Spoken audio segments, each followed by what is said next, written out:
ప్రజలకి స్వేచ్ఛనిచ్చి మార్కెట్లో పోటీని పెంచి కొనుక్కునేవాడు ఇష్టం వచ్చిన వాడి దగ్గర కొనుక్కునే అవకాశాన్ని కల్పించి ప్రభుత్వం తాను చేయాల్సిన పనులు సమర్థంగా చేసే దేశాలు ఉన్నాయి. ప్రభుత్వమే అన్నింటిలో చేతులు పెట్టి గుత్తాధిపత్యం చేసే దేశాలు ఉన్నాయి.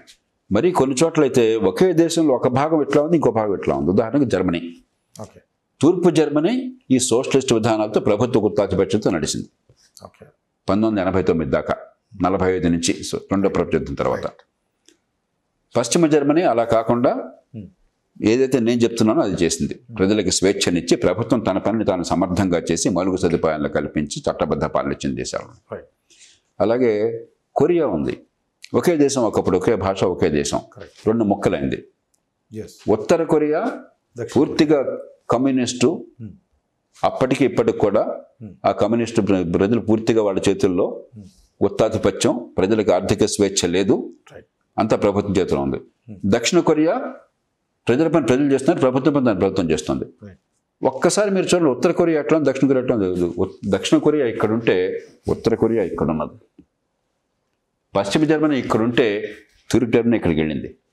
ఉత్తర కొరియా నుంచి దక్షిణ కొరియా పారిపోవాలని ప్రయత్నం చేస్తారు, కానీ దక్షిణ కొరియా నుంచి కావాలని ఉత్తర కొరియా వెళ్ళాలని ఒక్క మనిషి కూడా, పిచ్చోడు కూడా అనుకోడు. తూర్పు జర్మనీ నుంచి పశ్చిమ జర్మనీ పోవడానికి అక్కడ గోడ కడితే వాళ్ళు గోడ మీద మరతరంగులు తుపాకులు పెడితే తుపాకుల్ని తట్టుకుని ప్రాణాలు కోల్పోయి కొన్ని వేల మంది వెళ్ళిపోయారు తప్ప పశ్చిమ జర్మనీకి. పశ్చిమ జర్మనీ నుంచి ఒక్క మనిషి కూడా తూర్పు జర్మనీకి వెళ్ళాలి. Right sir. అంటే ఇప్పుడు ఇక్కడికి వచ్చి కాబట్టి వేరే చర్చ అక్కర్లా. ఇంకొక ప్రపంచం ఒక గొప్ప గొప్ప ల్యాబొరేటరీలు తయారు చేసింది. ఆ ల్యాబొరేటరీలో ప్రూవ్ అయిపోయింది ఏది పనికొస్తుంది. చైనా కమ్యూనిజాన్ని ఆశ్రయించింది. ప్రభుత్వ గుత్తాధిపత్యం 1978 దాకా సర్వనాశనమైంది. 75కి పూర్తిగా వాళ్ళు పరిస్థితి మార్చారు. 4 గ్రేట్ మోడర్నైజేషన్స్. డెంగ్ సియాపింగ్ అనే మహానాయకుడు ఆ దేశ ఆర్థిక వ్యవస్థను గాడిని పెట్టి ఈ పోటీని పెంచాడు. చైనా వాళ్ళ ప్రపంచాన్ని అసలు ఇతర దేశాలు తేరిపారా చూడలేని స్థాయికి ఎదుగుతున్నది. వేరే ఉదాహరణ అక్కర్లే, ఇంకా చర్చ అక్కర్లే. ఇవాళ కూడా చర్చించుకుంటే 50 ఏళ్ల క్రితం చర్చించుకుంటే అర్థమైంది, ఎందుకంటే మనకు అనుభవం లేదు కాబట్టి. ఇంత అనుభవం తర్వాత ఇంకా పాత పద్ధతి బాగుందనుకుంటే నమస్కారం. అంటే సరే, ఇప్పుడున్న యువతకి, అంటే మీరు చెప్పేటువంటి ఇప్పుడు సోషలిస్ట్ దేశాలు కావచ్చు, లేకపోతే కమ్యూనిజం కావచ్చు, కొంచెం అంటే ఇప్పుడున్న యువతకి అయితే ఇది ఖచ్చితంగా తెలియదు, కొంత కామన్ మ్యాన్ కూడా తెలియదు. అసలు ఈ రెండింటికి డిఫరెన్స్ అంటే లెఫ్ట్ అంటే రైట్ అంటే ఆ భావాలు ఎందుకు బాగాలేవు, ఆ వ్యవస్థని. మీరు చైనాని ఇప్పుడు అది కమ్యూనిజంలోనే ఉంది కదా, మరి మీరు పొగుడుతున్నారు. చాలా పొరపడుతున్నారు. చైనా కమ్యూనిస్ట్ పార్టీ చేతుల్లో ఉంది, కమ్యూనిస్ట్ విధానం చేతుల్లో లేదు. రెండింటికి కొంచెం బ్రీఫ్గా. ఇప్పుడు చైనాలో హువాంగ్ హువాన్ అని చెప్పని మాజీ విదేశాంగ మంత్రి 8 ఏళ్ళు పనిచేశాక 1980 నుంచి 88 దాకా.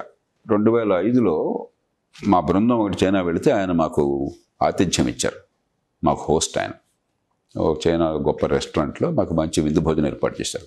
ఆయన పక్కన నేను కూర్చొని అడిగాను, ఏమండి మా కమ్యూనిస్టులు మమ్మల్ని చావగొడుతున్నారు, వాళ్ళు కొంచెం ట్రైనింగ్ ఇవ్వచ్చు కదా, మీరు ఇంకా పాతకాలం పద్ధతులు పిడి విధానంలో ఉన్నారని చెప్పంటే ఆయన నవ్వి అన్నాడు, చైనాలో communist party it is for stability and order. సమాజంలో రాజకీయ స్థిరత్వం కోసము, సమాజంలో శాంతి భద్రతల కోసం, ఆర్థిక విధానాల కోసం కాదు. మీ కమ్యూనిస్టులకు అర్థం కాకపోతే మీ దురదృష్టం అన్నాడు. కాబట్టి చైనాలో కమ్యూనిస్ట్ పార్టీ ఉందంటే కమ్యూనిజం ఉందని కాదు. నిర్బంధ పాలన ఏ న్యూస్ కూడా బయటికి రాదు అనేది కొంత ఉంది సార్. దానికి ఏం చెప్తారు? అది వదులుకుందాం, మనకు నిర్బంధ పాలన లేదుగా. మనకి మంచిని తీసుకుందాం, చెడుని వదిలేద్దాం. కాబట్టి ప్రభుత్వం తన పని తాను చేయాలి, గుర్రం పని గుర్రం చేయాలి, గాడిద పని గాడిద చేయాలి. ప్రభుత్వం పాత్ర ఉమ్మడి సౌకర్యాలు, సేవలు అందించడం, ఇతరులెవరూ చేయలేని పని చేయటం. అదేమిటి? రోడ్లు కావాలా, రోడ్లు కాంట్రాక్టర్ వేయచ్చు, మరొకరు వేయచ్చు, కానీ ప్రభుత్వమే దానికి ఏర్పాటు చేయాలి. కరెంట్ రావాలా, ప్రభుత్వమే ఏర్పాటు చేయాలా.